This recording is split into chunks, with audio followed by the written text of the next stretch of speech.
amongst, Kuro just playing the most different types of champions. I'm going to hold that off, though, as Prey. The Ignite comes in. One more auto will do it. Kramer is going to survive here. Just a little bit. But the pillar comes in, forces the flash away. Trundle's fast, though. It's Khan here. Gonna be really down, and Khan is coming on in. Should be able to get one. No, Tucson actually gets away. Kramer should be going down at least, but Tucson did do the job in the end. They want to hand that one over to Khan. We've all experienced this in solo queue, your support roams. All right, we're all lane. going bot lane, and I think Afrika have overstayed. Level 6 Trundle here means that you can fight through these guys real fast. Kramer with no knock-up here, as he is not level 6, means that will be the free kill going over to Peanut into the jungle. That's what happens when he doesn't take damage from tier rise. He might be taking negative damage healing. Speaking about overstaying, how about a nice cast perfect to knock Prey into Tucson? And Prey knows exactly how Kramer fell. This is all what's going on. They're going to hand that one over to Kuro on the LeBlanc. That does get denied. Gonna watch the replay here. This is Spirit saying 2 can play that game. Predator Gragas rolls in. The cask, beautiful from Spirit.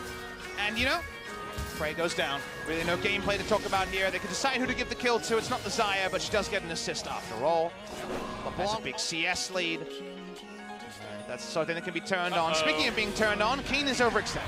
Yep, he has his flash. He's actually going to use it here. He has the phase rush, and there you go. He's got his Nikes on tonight. I was doubting him for just a split second, and then I remembered it was Keen. Damn, the phase rush was all a big plan to get farm, apparently. Tucson's going alone. He could die. Speaking of dying, the double knock-up into Beast will be easy 1, 2, 3. The growing pressure is that Orianna is farming out. Shockwave is likely to come online.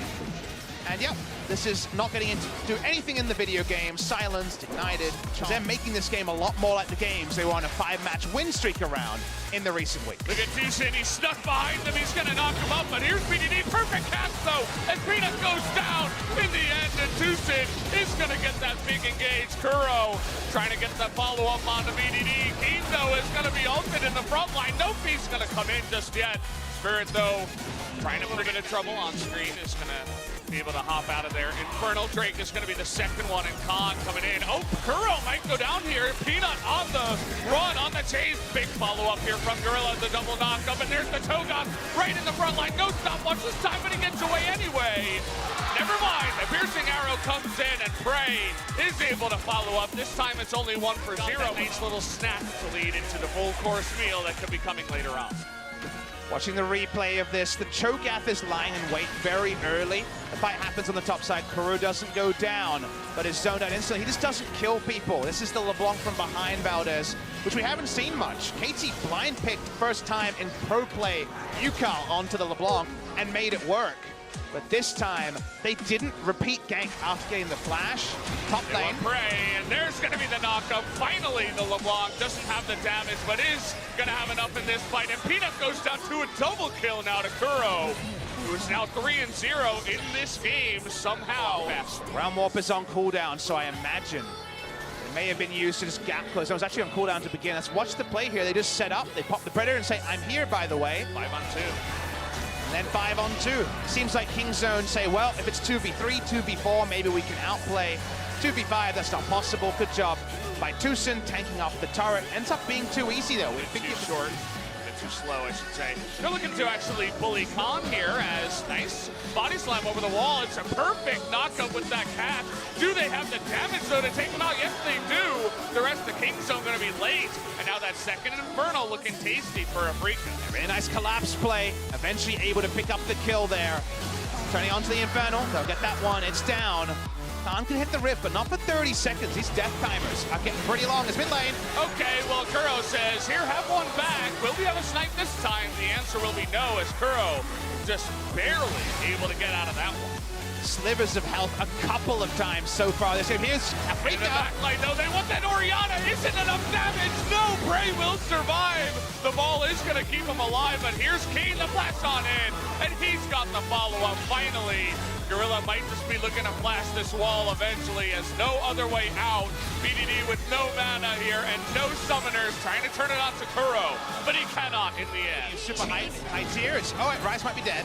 High tier would be a Rise kill. Can Keen get away this time? He is gonna flash in the phase rush again.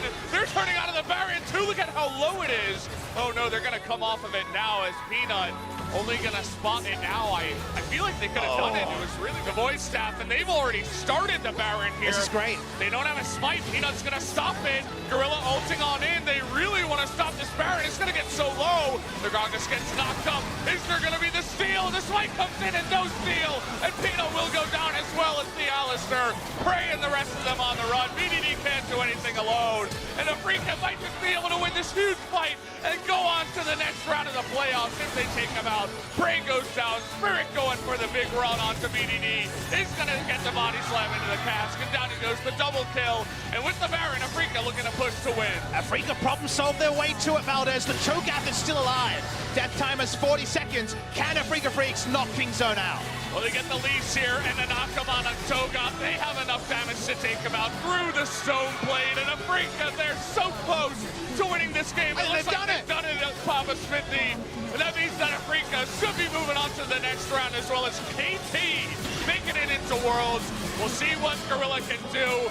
He's going to stopwatch here, keep them all busy. The big knock-up. Peanut trying to stop them, but it doesn't look like it's possible. He goes down, and Afrika, they're moving on, and KT are going to Worlds.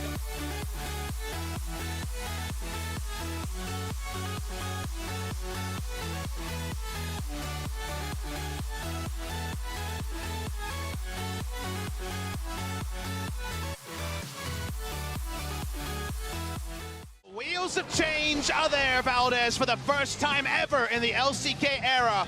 Neither Faker, nor Prey, nor Gorilla will be in an LCK final. Afrika Freaks have knocked out Kingzone Dragon X. They are speeding through the playoffs. They did drop a game, but they outthought Kingzone in the draft. They outthought the 1-3-1 with a 4-1 comp, and then when Kingzone said, okay, let's just have 4-1 versus 4-1, they brought back out the 1-3-1, made one good play around Baron, and now Afrika Freaks have knocked out Kingzone Dragon X. KT Roaster fans can feel excited. You still want your LCK title, but Smeb, Score, Yukal, Deft, and Mata will be going to Worlds. They will be coming in as the first or the second seeds. Afrika Freaks, if they make the final, will go in regardless of if they win it or not. It's very true. You see the celebration in the booth there from Afrika. Imagine KT at home as they get that World's berth. It means even more to them. It's weird to see and say even because Afrika, they're the teams that won today. They took out the giant that was Kingzone, the big favorite that was supposed to win. It was supposed to be the way it went, but that's not what happened today. Afrika making a big statement. They take out Genji and Kingzone. Where does their run stop? Does it stop with Griffin? Do we have the Griffin KT hype final? Do we have Afrika come in, stomp Griffin as well? Another big favorite. Not really sure who to call the favorite in that matchup anymore. So hard to evaluate Afrika. They can be this chameleon that works out what you want to do and find a way to underpin it and beat it. That's what they've done against first Genji into Kingzone Dragon X. Kingzone had never run the gauntlet before, and at their first stage of the gauntlet will be eliminated. That means if